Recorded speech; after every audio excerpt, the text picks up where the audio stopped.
자, 97페이지에 화폐의 시간가치 한번 보도록 하겠습니다.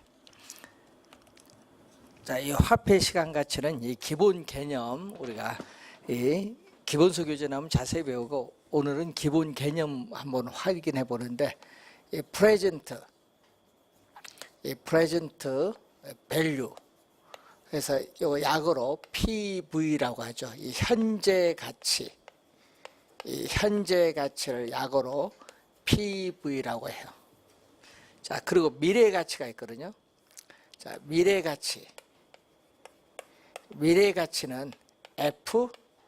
FV라고 해요. 그래서 이 퓨처, 퓨처가 미래입니다.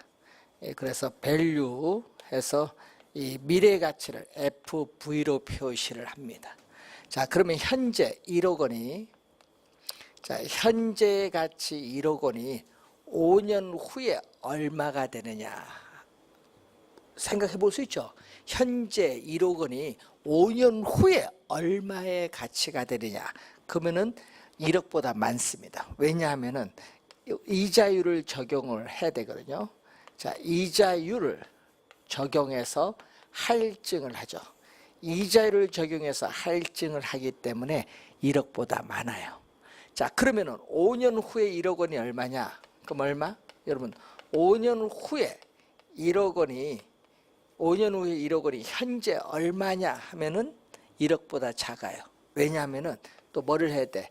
우리는 할인을 해야 되니까. 또 뭐를 적용? 할인율을 적용해서 또 뭐 한다? 할인을 하기 때문에 5년 후에 1억 원은 현재 1억 원보다 작아요. 자, 그러면은 현재 1억 원과 5년 후에 1억 원 하면은 가치가 어디가 크냐 하면은 현재 1억 원이 큽니다. 왜? 5년 후에 1억 원은 할인을 하기 때문에 1억보다 작기 때문에 그렇죠. 그래서 그것을 우리가 항상 염두에 둬야 돼요. 현재의 가치와 미래의 가치는 이런 관계에 있다는 것을 늘 염두에 두시면서, 자, 그러면은 우리 이자는 단위 계산이 있고 복리 계산이 있거든요. 근데 단위 계산은 우리 사용하지 않고 복리 계산을 합니다. 복리는 뭐죠? 이자에도 뭐를 지급한다? 이자를 지급하는 것을 복리 계산이라고 하고요. 그리고 연이자율이 10%다. 자, 예를 들어서 연이자율이 10%다. 그러면 현재 가치가 100원이다. 자, 현재 가치가 100원인데, 그러면 현재 가치 100원이 1년 후에는 얼마가 되느냐? 자, 여러분, 현재 가치 100원이 1년 후에 얼마가 되느냐?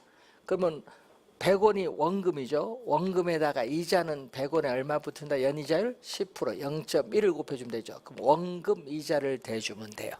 자, 이때 100원이라는 공통되는 숫자를 묶어내면은 100원 곱하기 1 플러스 0.1이죠. 그럼 괄호를 풀면요, 100에 1을 곱해주면 요거 나오고요, 또 100에 0.1을 곱해주면 요게 나오거든요. 괄호 풀면은 여기 얼마죠? 100원에 10원 더주니까 110원입니다. 그래서 현재 가치 100원은 1년 후에 110원이 가치가 되고, 그럼 110원이 다시 1년 후에는 얼마냐? 그럼 다시 원금은 얼마? 110원. 또 이자는 또 110원 얼마? 연이자를 10% 곱해주면 되죠. 더해주면은 여기 되겠죠. 또 110원. 공통되는 숫자를 묶어내면 110원 곱하기 또 괄호로 1 플러스 얼마? 0.1인데, 자, 이 수식에서 이 110원 자리에, 이 110원 요 자리에 요 숫자를 대입시켜 주면 돼요. 자, 그러면은 100원 곱하기 얼마? 1 플러스 0.1이 몇 개? 하나, 둘. 요 자리에 요게 들어왔으니까 두 개니까 뭐? 제곱. 그럼 1년 후일 때는 1승이고 2년 후일 때는 제곱이 돼요. 자, 이런 식으로 가면 되는데, 그럼 여기 얼마죠? 121원입니다. 그럼 이런 형태로 계속 가면은 N년 후에는 얼마냐? N년 후에는 100원 곱하기 1 플러스 0.1에 2년 후일 때는 제곱이니까 N년 후일 때는 N승이 되죠. 자, 원리가 이렇습니다. 자, 이 원리에 따라서 우리는 FV, 미래 가치입니다. FV는 미래가치인데 연이자율 R 퍼센티지 N년 후의 미래가치는 얼마냐? 자, 연이자율 R 퍼센티지 N년 후의 미래가치는 PV. PV는 무슨 가치? 현재의 가치. 현재의 가치에 1 플러스 R. R은 10%가 R, 연이자율, 기간 뭐 N년 후 얘기죠. 자, 이때 여러분 현재 가치 100원, 현재 가치 100원이 N년 후에 미래에 얼마의 가치가 되는가 구하기 위해서는 이 빨간 수식을 곱해주면 돼요. 그래서 이 빨간 수식을 우린 전문 용어입니다. 이 1 플러스 R의 N승 이 빨간 수식을 우리는 일시불의 미래가치 개수라고 해. 일시불의 미래가치 개수. 그래서 이걸 줄여서 일시불의 미래가치 개수를 일시불의 뭐라고 한다? 내가 개수라고 해. 일시불의 미래가치 개수를 일시불의 내가 개수란 용어를 사용한다. 자, 일시불의 미래가치 개수를 일시불의 내가 개수라는 용어를 사용한다는 거죠. 자, 그럼 PV는 얼마죠? PV는 양변을 이제 뭘로 나눈다? FV 곱하기 양변을 1 플러스 R의 N승으로 나눠버리죠. 자, 그럼 또 요 수기네요. 자, 여러분 예를 들어서 아까 5년 후에 1억 원이 현재 얼마냐? 10년 후에 1억 원이 현재 얼마냐? 그러면 요 빨간 수식을 곱해주면 돼요. 그래서 N년 후에 1억 원이 현재 얼마의 가치가 되는가 구해주기 위해서는 이 빨간 수식을 곱해주면 되는데 이 빨간 수식을 우리는 또 다른 말로 일시불의 현재 가치 개수란 말이에요. 일시불의 현재 가치 개수. 또 줄여서 이것을 현가라고 해. 일시불의 현재 가치 개수를 일시불의 현가계수다. 일시불의 현가계수. 일시불의 현재 가치 계수를 일시불의 현가계수인데 자, 여러분이 3과 3분의 1 곱하면 1인데 이때 3과 3분의 1은 서로 어떤 관계? 역수관계라고 합니다. 그러면 요 두 개 곱합니다. 빨간 수식 두 개를 곱하면은 1이 나와. 요거 약분되니까 1이 되면은 우리가 역수다. 그래서 여러분이 역수관계죠. 16회 시험에 이 말을 한번 출제했거든요. 일시불의 미래가치계수와 일시불의 현재가치계수는 서로 역수관계에 있다. 이걸 출제했어요. 예?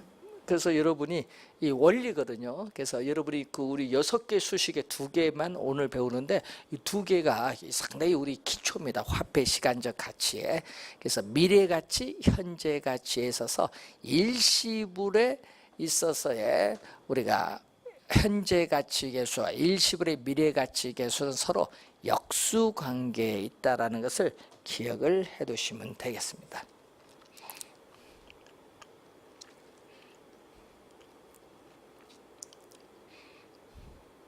자, 그럼 하나 예를 들어 볼까요? 여러분이 현재 토지 가격이 1억 원. 자, 현재 토지 가격이 1억 원이고요. 매년 지가 상승률 10% 이렇게 예를 들었을 때 그러면 3년 후에 지가는 얼마냐? 그러면 3년 후는 무슨 거죠? 그러면 3년 후를 물을 땐 미래가치 구하는 거거든요. 3년 후일 때는 몇 년 후 뭐 하나 미래가치예요. 미래가치. 그럼 3년 후의 지가는 얼마? 요거 3년 후에 미래가치잖아요. 그러면 뭐 현재 지가 얼마? 현재 PV 현재 토지 가격 얼마? 1억 원. 자, 현재 토지 가격 1억 원에 뭐를 곱해줘야 돼? 1 플러스 요거 R이 뭐죠? 연이자율인데 우리가 매년 지가 상승률이 연이자율 개념이거든요. 10%니까 0.1이고 몇 년 후? 3년 후니까 3승을 해주면 돼. 이때 요 수식이 얼마냐? 여러분 1.1, 1 플러스 0.1, 1.1을 세제곱이니까 1.1을 3번 곱합니다. 1.1을 3번 곱하면은 1.3 331이 돼. 그럼 요걸 곱해줬더니 얼마 나온다? 1억 3,310만 원이나. 그럼 3년 후에 지가는 1억 3,310만 원이 된다. 그 얘기입니다. 예를 간단히 들어봤어요. 그럼 요 빨간 수식이 뭐예요? 1 플러스 0.1의 3승이 바로 뭐 일시불의 미래가치 계수가 된다. 그 얘기죠. 예를 한번 우리 들어본 내용이 되겠습니다. 자, 그 예를 한번 확인을 해 보시기 바라고요. 자, 그리고 이제 관련해서 여러분 교재 100페이지로 와서 현금 흐름의 측정을 보는데, 자, 부동산을 취득을 합니다. 부동산을 취득을 할 때는 우리가 부동산에 대한 우리 총 투자 금액을 투자를 하죠. 총 투자 금액은 뭐다? 내 돈. 부동산은 고가의 상품이기 때문에 내 돈도 있지만은 또 뭐가 필요하다? 금융기관의 대출금이 필요하거든요. 타인 자본, 금융기관의 대출금을 대해서 부동산을 취득을 해요. 총 투자 금액을 투자해서 부동산을 취득을 하면은 보유 기간 동안에 부동산을 아까 뭐라 하죠? 운영을 하겠죠. 그래서 부동산을 운영을 하는데 이때 이 영업 운영에 따르는 우리가 현금 흐름이 나타나죠. 자, 영업 운영에 따르는 현금 흐름을 계산해야 한다. 영업 운영에 따르는 현금 흐름을 계산을 하고 일정 기간이 지나면은 부동산을 뭐 한다? 처분을 하게 돼요. 처분을 하면 처분에 따르는 또는 매각에 따르는 현금 흐름을 또 계산합니다. 이 처분, 매각에 따르는 또 현금 흐름을 계산해야 된다. 자, 이때 현금 흐름은, 자, 여러분 현금 흐름은 일정 기간 동안에 돈이 들어오는 것을 현금 유입이라고 하고, 또 일정 기간 동안에 돈이 나가는 것을 현금 우리가 유출인데, 그래서 현금 흐름은 요 두 가지를 대준 거죠. 일정 기간 동안에 돈이 들어오는 현금 유입과 일정 기간 동안에 돈이 나가는 현금 유출을 의미합니다. 그래서 현금 유입과 현금 유출을 현금 흐름이라고 합니다. 자, 그러면은 이때 이 보유 기간 동안에 이 단위, 여러분 이 단위는 한 실일 수도 있고 1제곱미터일 수도 있고 한 호일 수도 있는데, 이 단위당 예상되는데 임대료 계산할 때는 항상 우리는 뭘로? 월이 아니라 뭘로 계산한다? 연간. 임대료 계산할 때는 항상 연간 임대료. 그럼 월 임대료가 100만 원 하면 연간 얼마? 1200만 원. 그래서 연간 임대료입니다. 자, 단위당 예상되는 연간 임대료다. 그래서 연 우리가 1000만 원이다. 자, 연 1000만 원. 한 실당 연간 1000만 원이다. 이렇게 주어지겠죠. 그럼 여기다가 임대 단위수를 곱합니다. 임대 단위수를 곱해주면은, 자, 몇 실? 예를 들면 60실이다. 곱해주면 얼마? 실은 없어지고 얼마? 6억이 되겠지. 그럼 6억이 나오는 거죠. 6억 원. 이 6억 원이 뭐냐? 임대 단위수 60실을 100% 완전히 임대되었을 때 얻을 수 있는 최대한의 임대료 수입이다. 이것을 우리는 전문용어로 뭐라고 하냐면 가능조소득이라고 해요. 가능조소득. 자, 여러분 이 조를 우리는 그로스거든요. 이 그로스를 조 또는 총으로 번역을 해. 그럼 가능조소득, 이게 뭐죠? 조를 가능조소득 또는 가능총소득이라고 해. 가능조소득, 가능총소득.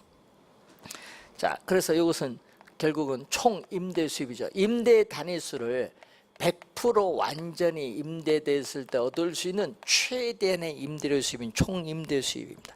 자, 여기서 100% 완전히 임대되기 없죠. 여러분 임대차 계획이 끝나서 신규 임차인 구할 때가 또 비잖아요. 그래서 우리나라는 평균 공실률을 약 5% 보거든요. 그래서 뭐가 있다? 공실이 있어. 공실 및 불량 부채에 따르는 대손 충당금을 공제하는데, 불량 부채는 뭐냐? 임차인이 임대인에게 임대료를 지불하지 못하는 경우야. 그럼 임차인이 임대인에게 임대료를 지불하지 못하는 경우를 우리 뭐죠? 회수 불가능한 임대료 수입을 얘기해. 회수가 불가능한 임대료 수입. 자, 회수가 불가능한 임대료 수입을 불량 부채라고 해. 회수 불가능한 임대료 수입.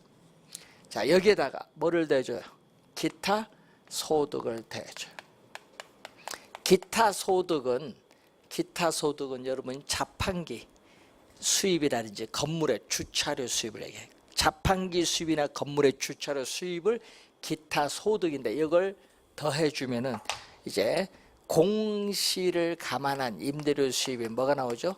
유효 조소득 또는 유효 뭐라고 한다? 총소득이라고 하죠. 자, 여기에서 나오는데, 여기서 이제 또 뭐를 빼주냐? 부동산을 운영하고 유지하는 데 드는 비용.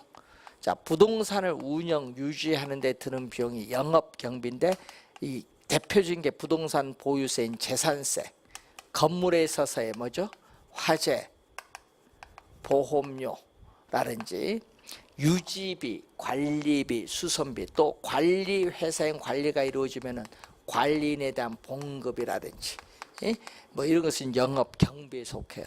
자, 영업 경비를 공제해 주면은 이제 유효 총소득에서 영업 경비를 공제해 주면 순 영업 소득, 순 영업 소득을 순수익이라고 합니다. 순 영업 소득, 순수익에서 또 빼야 돼. 순수익에서 뭐를 빼야 돼? 요거 타인 자본, 금융기관의 대출금에 대해서 매년 갚아나가는 원리금 상환액. 자, 매년 갚아나가는 원리금 상환액을 우리는 전문용어로 뭐라고 하죠? 부채 서비스액. 부채 서비스액이 매년 갚아나가는 원리금 상환액이죠. 자, 이때 원리금 상환액은 원금 플러스 이자입니다. 여러분, 이 원리금 상환액은 뭐? 원금 상환액에다가 뭐를 대준 거? 이자 지급액을 대준. 요 두 개 더해준 게 원리금 상환액. 그걸 빼줘야 돼. 빼주면 이제 대출금에 대한 원리금 상환액을 공제해주면 이제 세금을 납부하기 전 현금 수지가 나와요. 자, 세전 현금 수지가 나오는데, 이 세전 현금 수지에서 또 세금을 납부해야겠네요. 세전이니까. 예? 세금을 납부하는데 부동산 뭐에 따르는? 부동산 영업에 따르는 소득세를 납부하죠. 영업에 따른 소득세를 이제 납부했더니 이제 뭐가 나온다? 세후 현금 수지가 나오죠. 자, 요 수식은 원래 27회도 두 문제에 걸쳐서 출제되는데 매년 출제되는 중요한 수식입니다. 요 수식은 매년 출제해요. 여러분 28회 여러분 시험도 이게 출제도 해요. 그래서 요거는요 매년 출제되니까 요 수식은요 뭐 어디 포스트잇 붙여서요 냉장고에 붙여두면 돼요. 열 때마다 한 번씩 보면 돼요. 매년 출제되니까. 자, 그래서 요거 암기 빨간 건요, 여러분 여기 수식에 빨간 건 돈이 들어온 거예요. 빨간 건 플러스거든요. 기타 소득은 영업에 따른 소득, 영업 외 소득까지 이거 놔두고 요 빨간 거 돈 들어온 거 플러스거든요. 플러스는 돈 들어온 건데 플러스가 뭐가 있어요? 요거는 뭐죠? 여기서 조. 여러분 조는요 두 가지가 있어요. 가능조 소득, 유효조 소득 두 가지가 있고, 여기 순영업 소득에 뭐? 순영업 소득에 순. 네? 그리고 세전에 여기서 세전에 전, 세전에 전, 그리고 세후에 뭐? 후. 네? 그래서 암기를 어떻게 해주면 돼요? 이런 암기를 조순전후 이렇게 암기해야 돼. 조순전후인데 조는 두 개지. 그러면 조는 두 가지. 가능조소득, 유효조소득. 수는 순영업소득. 전은 세전현금수지. 후는 세후현금수지. 순서가 되죠? 그러면은 조순전후 하면 돼요. 조순전후는 돈이 들어오는 겁니다. 요 빨간 거는 돈이 들어오는 거 조순전후. 자, 여러분 2년 전에 이렇게 냈거든요. 25회 시험에 요거 가능조소득 기여 유효조 소득 니은 순영업소득 디귿 수식 주어지고 기역 니은 디귿에 들어갈 말 무엇입니까? 출제했어. 뭐 5초 안 걸려요. 암기됐습니다. 다음에는 그거 이제 안 내고 이제 뭐네 이제 다음에는 마이너스 돈 나가는 거죠. 마이너스는 돈 나가는 거. 요 기역 니은 디귿 니을에 들어갈 말 무엇입니까? 출제할 수 있지. 다음에는 말로써 계산 문제 아니면 말로써도 출제되니까.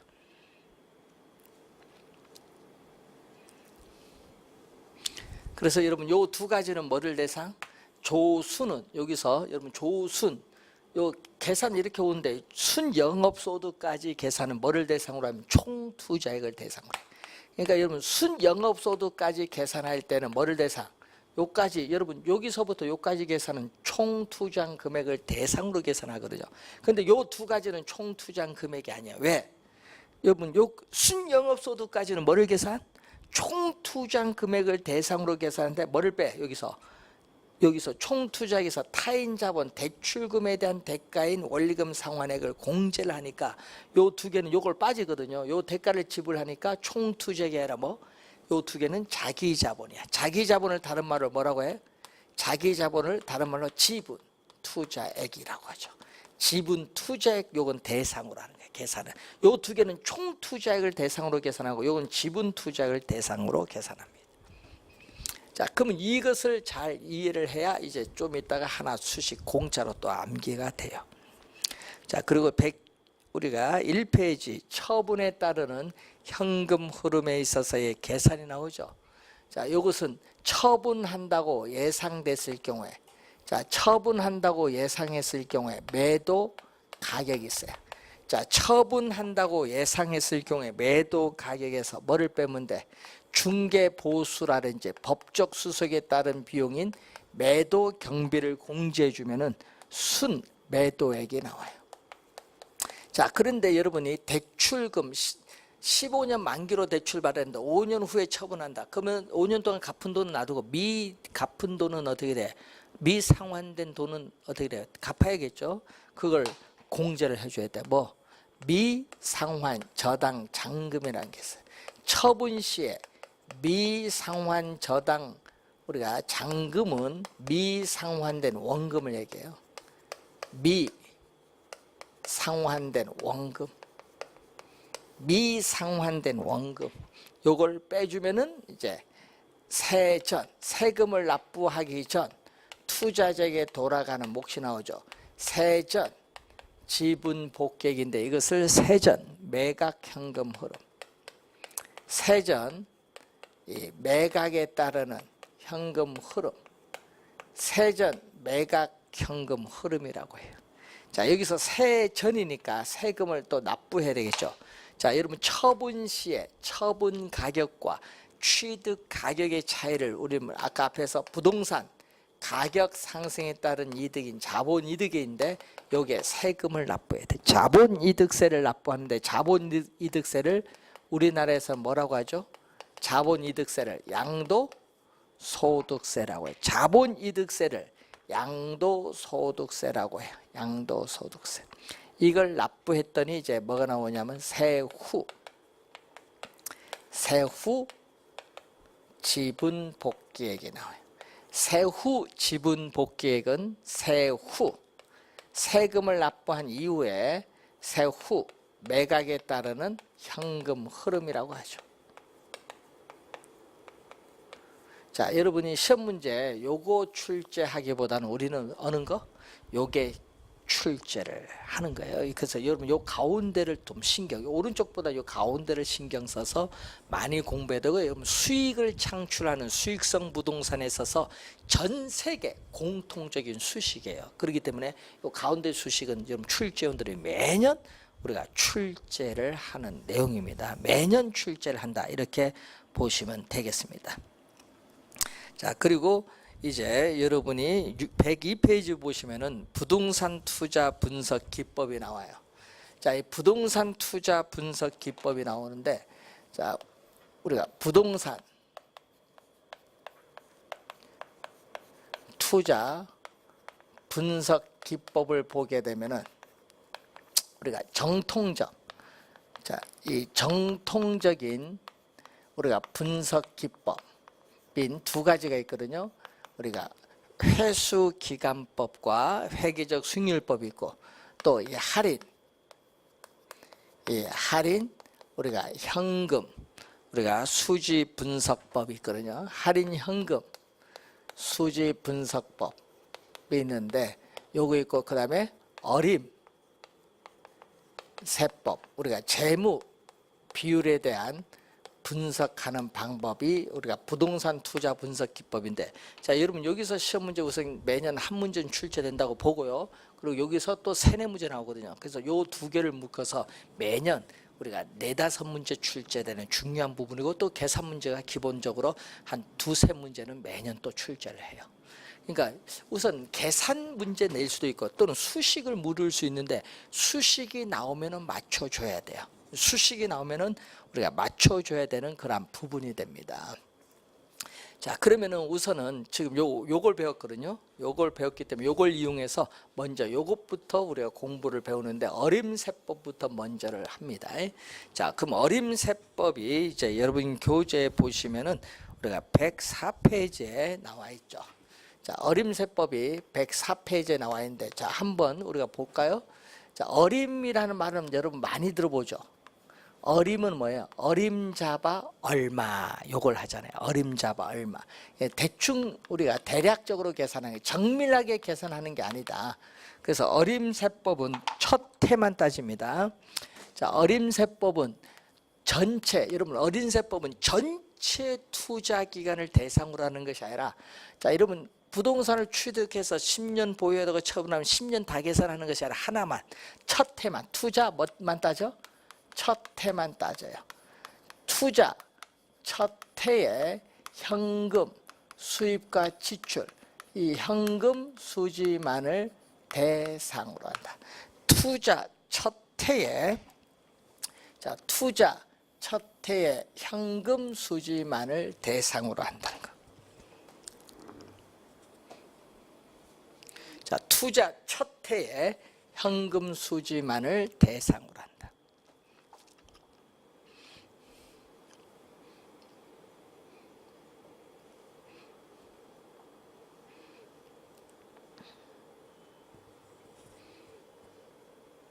자 그러면 이 어림세법에는요 여러 형태의 현금 수입과 지출을 이 승수의 형태로 나타내는 승수법이 있고요 또 이 수익률의 형태로 나타내는 이 수익률법 두 가지가 있어요.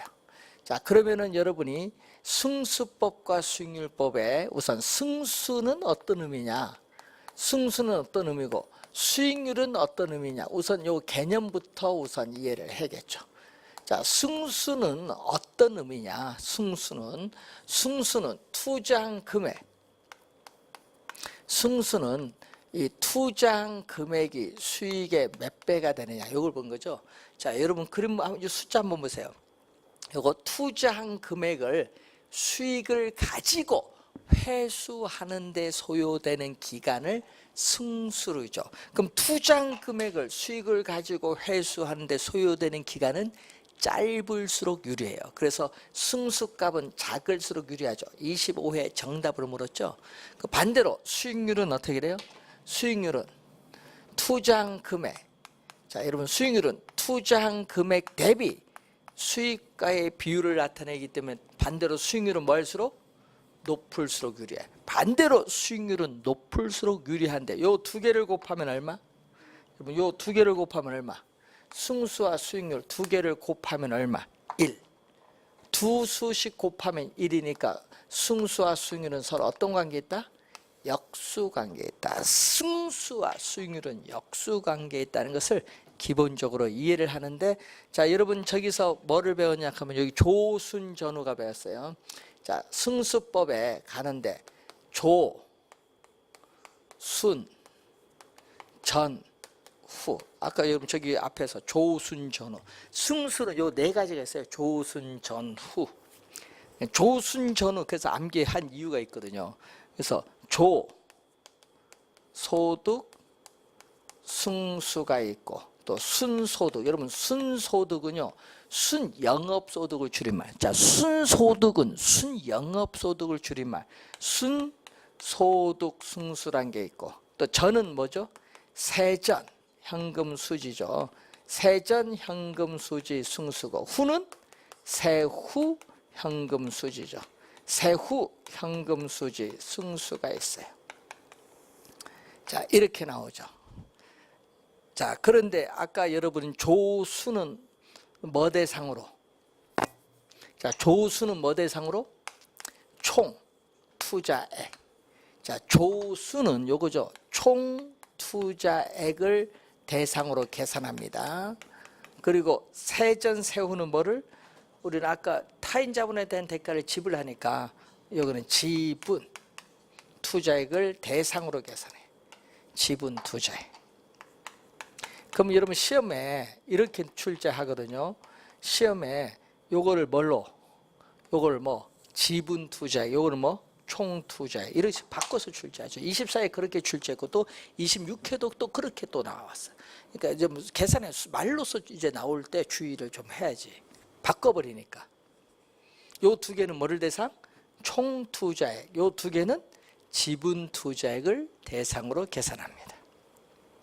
자, 그러면 여러분 요 앞에 요 수식 보면요, 승수 앞에 있는 게 여기 수익입니다. 여러분 승수 앞에 있는 게 수익이기 때문에 요 수익이 다 뭘로 오면 돼? 수익은 분모로 오거든요. 요 수익은 다 뭘로? 이렇게 승수 앞에 있는 이 수익은 전부 뭘로? 분모로 와요. 그럼 이제 암기가 요거 4개가 이제 저절로 된 거예요. 요거 알면 요건 저절로 암기가 되는 거예요. 자, 그럼 한번 예를 들어 볼까요? 자, 이거 볼까요? 총 투자한 금액 10억이에요. 총 투자한 금액 10억인데 우리는 조소득 2억이에요. 여러분 총 투자한 금액 10억인데 조소득 2억이면 얼마? 5지. 5. 되겠죠? 5. 그러니까 뭐죠? 총 투자한 금액 10억을 조소득 2억 가지고 회수하는데 몇 년? 5년 소요된다 이 말입니다. 그러면 여기는 얼마? 총 투자액 10억에서 뭐를 한다? 경비를 뺀 순영업소득. 경비를 뺀 순영업소득이 1억이다. 그럼 얼마? 10이지. 이 말은 총 투자한 금액 10억을 순영업소득 1억 가지고 회수하는데 몇 년? 10년 소요된다. 그럼 5와 10 어디가 커? 5와 10. 이게 크죠. 그럼 조소득 승수보다 뭐가 크다? 순소득 승수가 커요. 되겠죠? 자, 그러면은 총 투자액 10억에서 대출금 6억 빼버렸어. 대출금 6억 빼면 자기 자본은 얼마? 4억. 총 투자액 10억에서 대출금 6억 빼버리면 자기 자본은 4억이에요. 4억인데 순영업소득 1억에서 뭐를 빼대? 대출금에 대한 원리금 상환액 빼죠. 빼서 여기 얼마다? 5천만 원이다. 예? 세전현금 수지가 5천만 원이면 얼마? 8. 이 말은 뭐죠? 지분 투자액 4억 원을 세전현금 수지 5천만 원 가지고 회수하는데 몇 년 소요된다? 8년 소요된다 이 말입니다. 자, 그럼 여기는 얼마? 세전에서 세금 납부했어. 그럼 세금 납부해서 얼마? 2천만 원이다. 그럼 얼마? 2천만 원이면은 얼마? 예? 2천만 원이면 얼마? 4억을 2천만 원 가지고 회수했는데 몇 년? 20년 소요되지. 이게 크죠? 그러면 여기 보세요. 자, 순소득 승수는 조소득 승수보다 크다. 맞죠? 그러면 세후 현금 수지 승수는 또 뭐보다? 전 현금 수지 승수보다 크죠? 작년에 이렇게 냈거든요. 작년 시험에 세전 현금 수지 승수는 세후 현금 수지 승수보다 크다. 틀렸어요. 어디가 커? 세후가 크지. 작년 정답이었습니다. 원리 요 수식의 의미를 아느냐 묻는 거지 뭐. 아는가 묻는 것을 출제를 했어요. 자, 역수는 자, 조소득 승수의 역수는 총 자산 회전율이라고 해요. 총 자산 회전율은 투자된 총 자산, 투자된 총 자산이 총 투자한 금액인데 이 총 투자한 금액이 뭐다? 여러분 총 투자한 금액이 부동산 가격입니다. 총 투자한 금액 부동산 가격입니다. 총 자산 회전율이고, 자, 역수는 자, 순소득 승수의 역수를 우리는 종합 종합 환원율 또는 자본 환원율이라고 합니다. 종합 환원율, 자본 환원율 또는 종합 자본 환원율이라고 합니다. 종합 자본 환원율, 종합 환원율, 자본 환원율이라고 해요. 자, 역수. 자, 세전 현금 수지 승수의 역수는 뭐라고 한다? 지분 배당률이라고 해요. 지분 배당률. 지분 배당률을 세전 수익률, 세전 수익률, 세후 현금 수지 승수의 역수를 세후 수익률인데, 자, 여러분이 시험 문제 역수 관계 잘 기억해두고, 요 올해 시험은 이쪽이 좀 중요해요. 올해 시험은 여기서 출제를 하지 않을까, 요 두 개 상당히 중요합니다. 원래 요거 두 개에서 시험 문제 많이 출제합니다. 원래 출제 예상되는 부분. 수식을 잘 우리가 이해를 우리가 해두셔야 되는 그러한 부분이 바로 이 내용이 되겠죠.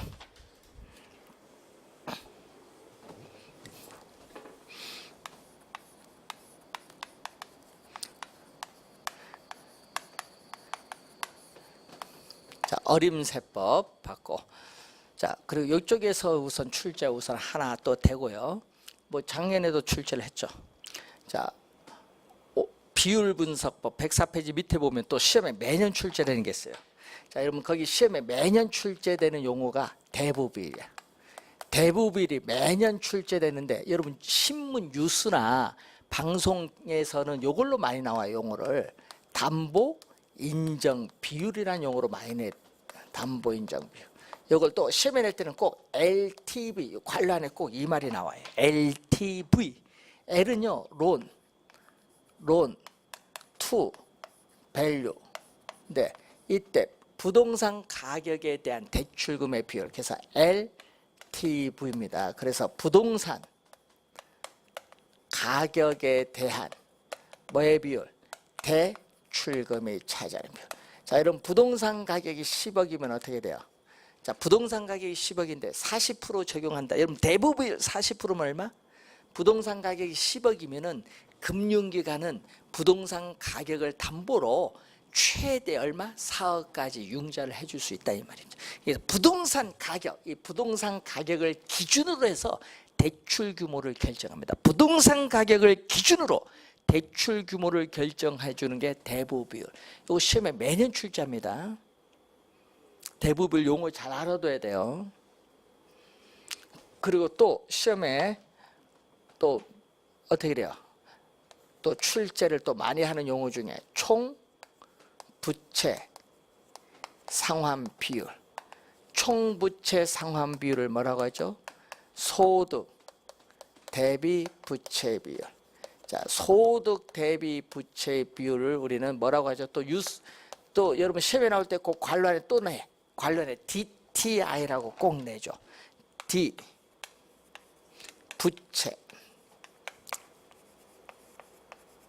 요거는요. DTI. 소득 대비 부채비인데 이거죠. 차입자의 연간 소득에 대해서 이 원리금 상환액이 차지하는 비율입니다. 자, 여기에 40%면 얼마? 40%면 0.4죠. 그러면 여러분 소득이 5천만 원이면 얼마? 5천만 원에 40%는 2천만 원. 매년 원리금 상환액이 2천만 원 한도 내에서 융자는 가능하다. 그럼 여러분이 매년 1천만 원 정도 원금이자 갚으면 한 1억 정도 되거든요. 그러면 2천만 원 정도 되면 2억, 그 융자 2억까지는 가능하다. 그런 얘기예요. 예? 그런 의미입니다. 요 두 개를 여러분이 이 두 개를 섞어서 문제를 많이 내거든요. 그래서 문제 낼 때 보면 꼭 우린 요걸 출제하잖아요. 요즘 보면은 대출 가능한 최대 금액 얼마냐. 여러분 대출이 가능한 뭐 최대. 여러분 금융기관으로부터 대출 받을 수 있는 최대 금액 얼마냐. 이걸 묻는 문제를 계속 출제하는 거예요. 요 두 수식을 이용해서. 자, 그리고 또 뭐가 있어요? 또 시험에 또 24회 시험도 2문제에 걸쳐서 출제하고 26회 시험에도 2문제에 걸쳐 출제하고 그리고 25회, 27회 또 출제를 하는 용어 매년 나오는 용어 또 부채 감당할 수 있느냐 부채 감당할 수 있느냐 부채 감당 비율이 또 매년 나오죠. 자, 부채 감당 비율은 순 영업소득이 부채 서비스액은 원리금 상환액인데 부채 서비스액 원리금 상환액이 몇 배가 되는가 보는 거예요. 그럼 시험 문제 24회 6회 나온 것은 요걸 출제했죠. 24회 6회는 요거 1보다 큰가 1보다 작은가를 우리는 24회 26회 시험에 냈어요. 자, 여러분 1보다 크면 어떻게 돼요? 1보다 크면 순 영업소득이 부채 서비스액 원리금 상환액 갚고도 남는 금액이기 때문에 금융기관은 융자를 안심하고 해줄 수 있다 이 말이고 1보다 작으면 어떻게 돼요? 순 영업소득이 대출금에 대한 원리금 상환액 부채 서비스액 갚기에도 부족하기 때문에 이 채무가 불이행될 가능성이 커지니까 융자가 해주기 어렵다 얘기지. 요 내용을 또 말로써 많이 출제되고 또 요 수식을 또 많이 내거든요. 요거와 또 뭐를 이용해서 LTV 대부 비율을 이용해서 올해 또 27회 또 출제했잖아요. 요 두 개를 이용해서 또 뭐를 물어요? 또 대출 가능한 또 최대 금액 얼마냐. 이 부채 감당률 자체로 또 출제하기도 하고요. 또 요 LTV 요 두 개를 섞어서 대출 가능한 최대 금액 얼마냐 묻는 문제 2번 출제거든요. 올해 27회 시험에도 출제를 했어요. 그러면 여러분 작년 재작년은 계속 요거 출제했거든요. 그럼 요거 출제하든지 요거 출제하든지 올해 요거 출제했고 작년 재작년 요거 출제했는데 그러면 올해는 요거 출제했으니까 28회는 요게 나올 가능성이 높겠지. 요 수식은 반드시 기억했는데 여러분 요 세 가지는요 시험에 단골로 나오는 수식이야. 단골로 나오는 수식 꼭 기억해야 돼. 단골로 나오는 수식은 진짜 중요합니다. 자, 요것 외에 또 뭐가 있냐? 또 시험에 우리 아까 앞에서 배우셨던 또 아까 앞에서 배우셨던 용어 중에 뭐가 있어요? 부채 비율이라는 용어가 있어요. 여러분 아까 앞에서 배운 용어 중에 지렛대 효과 배웠죠? 부채 비율은 자기 자본에 대해서 뭐의 비율? 타인 자본의 비율이에요. 자기 자본에 대한 타인 자본의 비율인데 자 여러분 한번 볼까요? 자 대출금 타인 자본 대출금이고 LTV 부채 비율이 있어요. 자 대출금이 2억이다. 자 여러분 부동산 가격 10억에서 대출금 2억이면 10분의 2 몇 프로? 20%야. 그럼 부동산 가격 10억에서 대출금 2억이면 10억에서 2억 백 자기 자본은 8억이죠. 8분의 2, 4분의 1이니까 25%. 그럼 20%와 25%를 대주면 100%가 안 돼요. 그래서 주의해야 될 것은 대부 비율과 부채 비율을 대주면은 100%가 되는 것은 아니라는 거 꼭 명심해야 됩니다. 명심해야 돼. 100%가 되는 건 아니라는 거. 45%밖에 안 되죠. 그런데 만약 얼마 받았다. 우리는 8억 받으면 어떻게 돼요?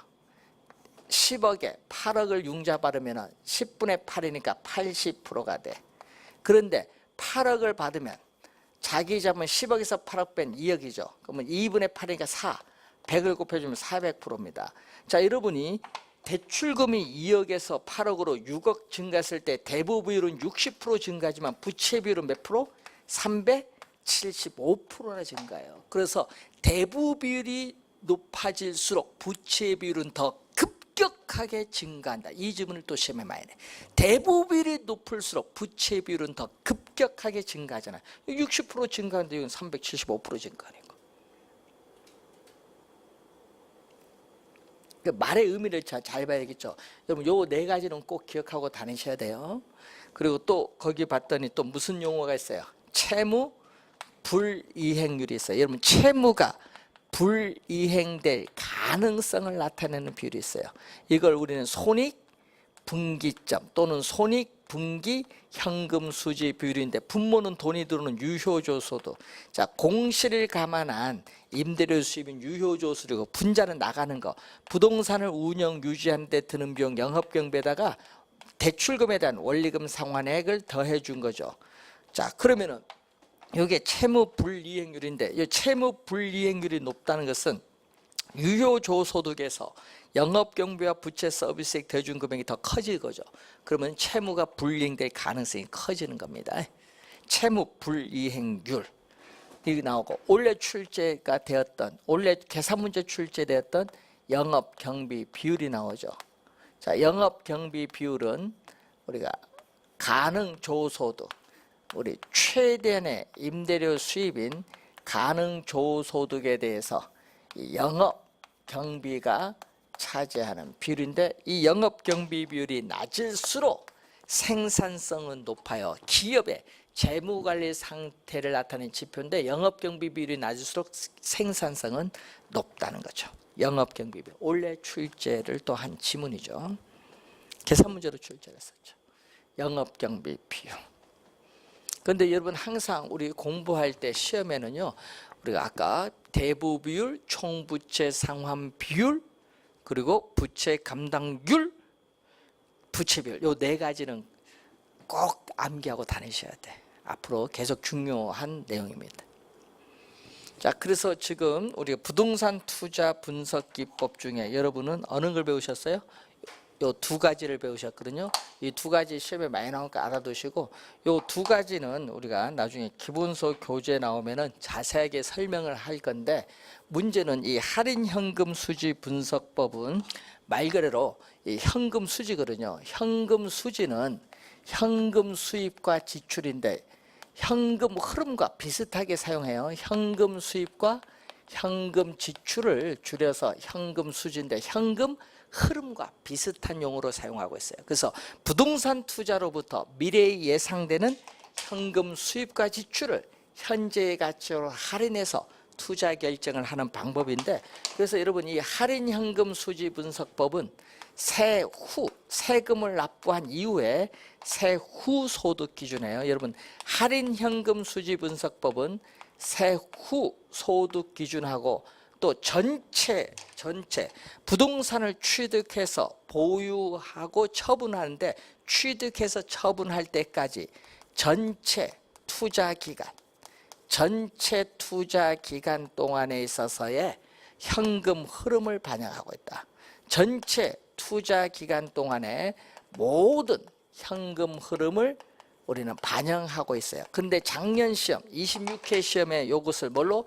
현금 흐름을 반영하지 못한다 출제해서, 그게 작년 26회 정답이었습니다. 할인 현금 수지 분석법은 전체 투자 기간 동안에 모든 현금 흐름을 반영하고 있다는 거. 그러니까 취득해서 처분할 때까지 모든 보유 기간 동안의 현금 흐름, 또 처분 시의 현금 흐름 다 반영한다는 거죠. 자, 그래서 요 두 내용은 우리가 나중에 기본서 교재 나오면은 할인 현금 수지 분석법과 정통적 분석 기법은 우리가 나중에 예를 들어서 우리가 자세하게, 이건 정밀하게 분석하는 거기 때문에 기본서 교재 나와서 자세하게 배우도록 하겠습니다. 그래서 항상 여러분 주의를 해야 될 부분은, 오늘 배운 것 중에 수식을 많이 배웠는데 그 중에서도 포인트가 뭐죠? 포인트 요거, 여기 배우는 요 수식이 반복해서 보세요. 요거하고 같이 공부해두면 좋잖아요. 같이 공부하면 좋으니까 잘 정리를 좀 해두시면 돼요. 투자 이론이요, 우리가 원래 8문제 출제를 했고요, 금융 5문제에서 13문제 출제했는데 매년 30%, 12문제는 매년 출제해요. 그래서 여러분이 그 다음에 106페이지에 배우게 될 금융 이론이 나오는데, 여기서 우리가 매년 우리가 4-5문제 출제되는 범위인데, 이건 투자론보다는 좀 쉬워요. 그래서 여러분이 투자론이 개론에서 가장 어려운 부분이다. 왜냐? 수식이 너무 많이 나오기 때문에. 수식을 잘 이해를 해두시는 게 우선 좋아요. 계산은 나중 문제고요, 우선 수식이라도 잘 암기해 두시면 되겠습니다. 그래서 우리가 다음 주에 강의를 진행할 때, 다음 주 종강할 때는 우리가 금융이론, 4-5문제 나오는 금융이론 부분을 잘 정리를 하도록 이렇게 하겠습니다. 자, 오늘 수고 많습니다. 안녕히 가십시오.